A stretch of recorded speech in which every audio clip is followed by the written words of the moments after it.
Leo was the kind of man who carried silence in his eyes. You know the type, the ones who walk into a room and somehow make less noise than the shadows themselves. He wasn't always like that, or at least that's what the fragments of his past suggest. But by the time you would have met him, if you had, the spark was already dimmed, the fight already leaving his bones. He lived like a ghost long before he ever became one. His story is not unique, and maybe that's the tragedy of it.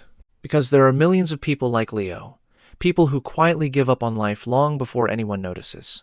They fade not with a dramatic collapse, but with a slow, quiet erosion of hope.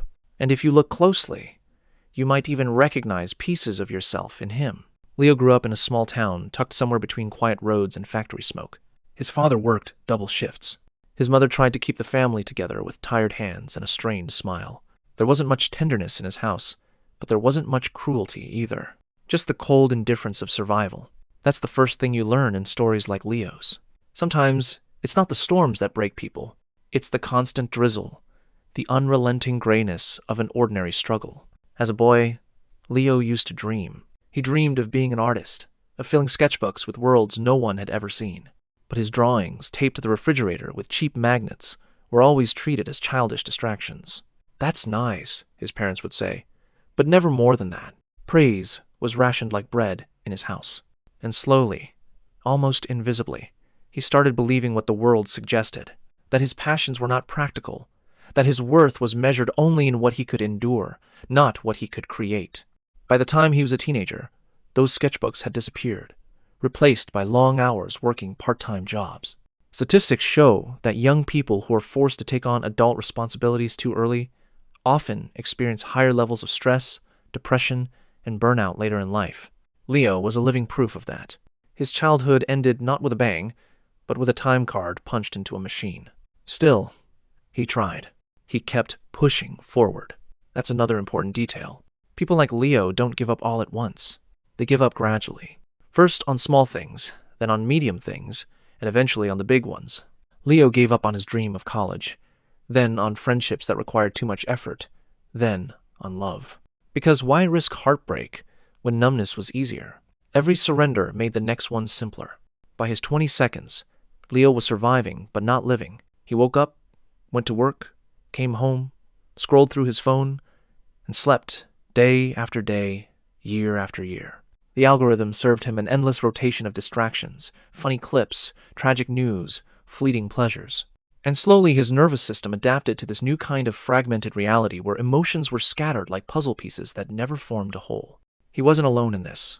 Studies from the last 2 decades show a sharp rise in anxiety and depression, particularly among young adults, coinciding with the rise of social media and overstimulation.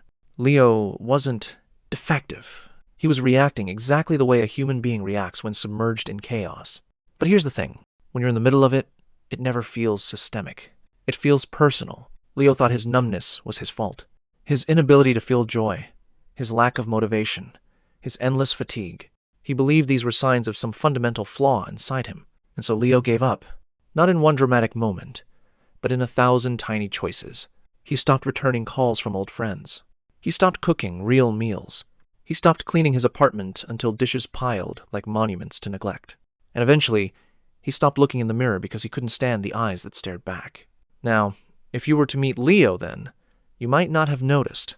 He still smiled politely at work. He still nodded along in conversations. He still said, "I'm fine," when asked how he was doing. Because giving up doesn't always look like falling apart. Sometimes it looks like functioning. Sometimes it looks like a person who is quietly erasing themselves while still wearing the mask of normalcy. And here's the brutal truth.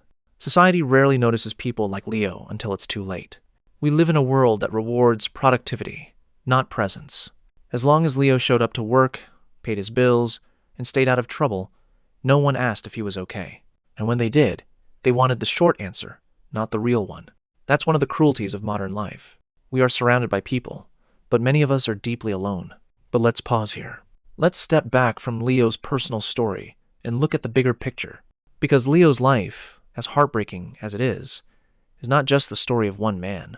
It's the story of a culture that quietly teaches people to give up. Consider this. Research from the World Health Organization shows that depression is now the leading cause of disability worldwide. Over 300 million people are affected. Anxiety disorders follow closely behind. These aren't just statistics. They are reflections of millions of lives like Leo's. Lives where hope slowly withers under the weight of pressure, disconnection, and relentless expectations. And yet most solutions offered are directed inward. Fix yourself. Heal yourself. Optimize yourself. Take a pill. Download an app. Read a book. Do some breathing exercises. And while those tools can help, they also reinforce a dangerous idea that the problem is solely you, that your sadness is a malfunction instead of what it really is, a very human response to an overwhelming reality. Leo never learned that. He thought he was broken, and because he believed he was broken, he never asked for help. He never told anyone the full depth of his despair. He just faded. But what if we looked at Leo's life differently? What if instead of seeing him as a man who failed to cope, we saw him as a mirror reflecting back the cracks in our systems, our communities, our culture? Maybe Leo wasn't weak. Maybe he was just unbearably human in a world that keeps demanding we act like machines. And this is where the lesson begins to unfold. Giving up on life is rarely about laziness or weakness. More often, it's about exhaustion. It's about people who carry more than they can possibly hold until their spirit quietly fractures under the weight.